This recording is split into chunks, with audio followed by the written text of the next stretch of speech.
Hey y'all. Wow, it's proper moody lighting today. Okay, I asked my friend at uni, who is a fantastic musician and a really cool journalist, to pose me three questions. I thought I'd answer them today. Actually, the question's really good and made me think. So here is question one. You've spoken before about the difference between doing something for the love of the craft and doing it for recognition. When did you first notice that distinction in yourself, and what shifted when you started prioritising one over the other?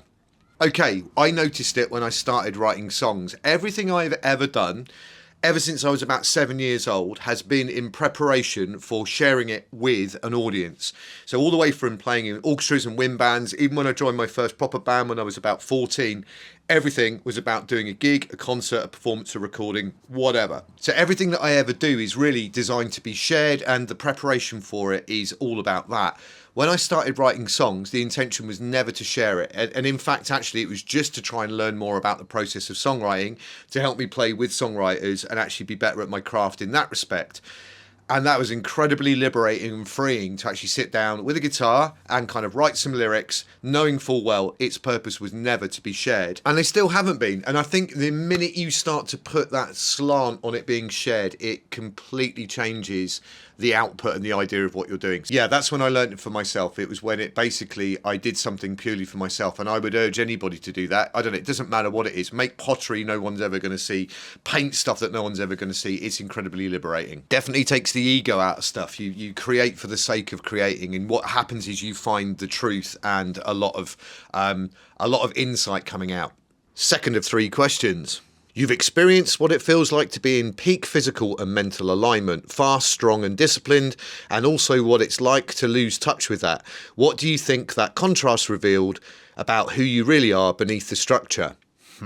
So the contrast between being in peak and physical shape, and also being at a very, very low point in various stages of my life, has taught me primarily that I'm as weak as the next person. Basically, we all try and take the path of least resistance, and the world we live in at the minute basically makes it as easy as possible as it could possibly be to be that lazy. And I think sort of that shift, when I'm at my best, I know really that all it takes is a bit of suffering. And I think I've learned over the years that ultimately I'm just really good at some kind of suffering.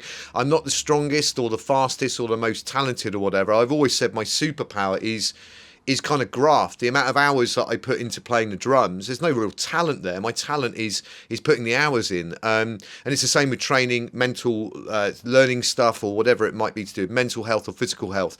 It's that. So what I've learned ultimately is it's much better for me to suffer and be up here and enjoy the kind of like fluctuation from here to here than it is to kind of live in this tiny little realm of kind of not really doing very much at all. And I have been here, and what I find happens is that low point is miserable, because I'm not stressing myself up here.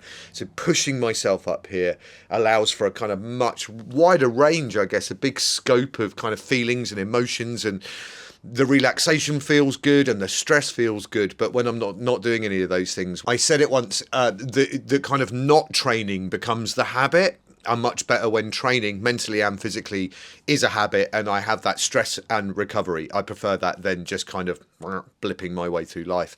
That's what I've learned from that, really.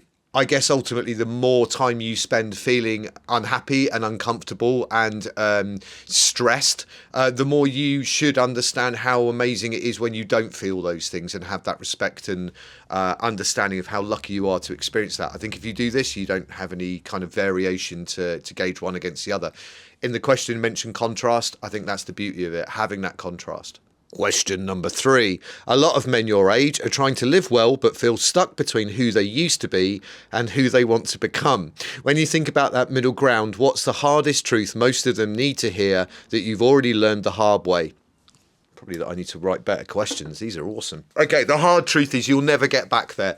I remember sort of saying to Indy and Zach at the various stages in their lives, you will never be this weight again. Like, you're never going to get back to being 35 kilos that you were when you were, I don't know, 10 years old. I don't know how much people weigh at that age. But that's my point, is I could get back to running faster, or as fast as my fastest ever 5K time, but I am not the same. So many other variables are in place. I mean, I've got longer hair for a start.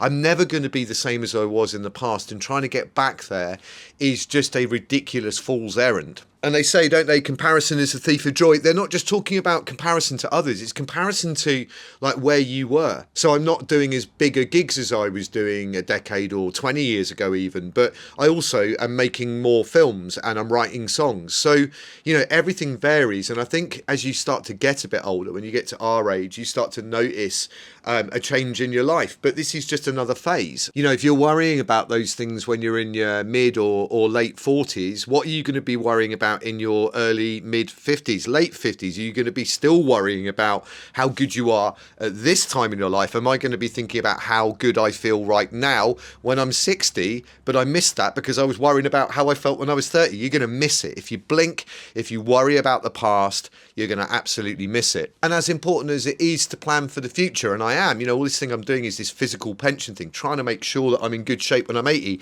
I don't know if I'm going to live for the next 30 seconds. Something could happen, it could all be over.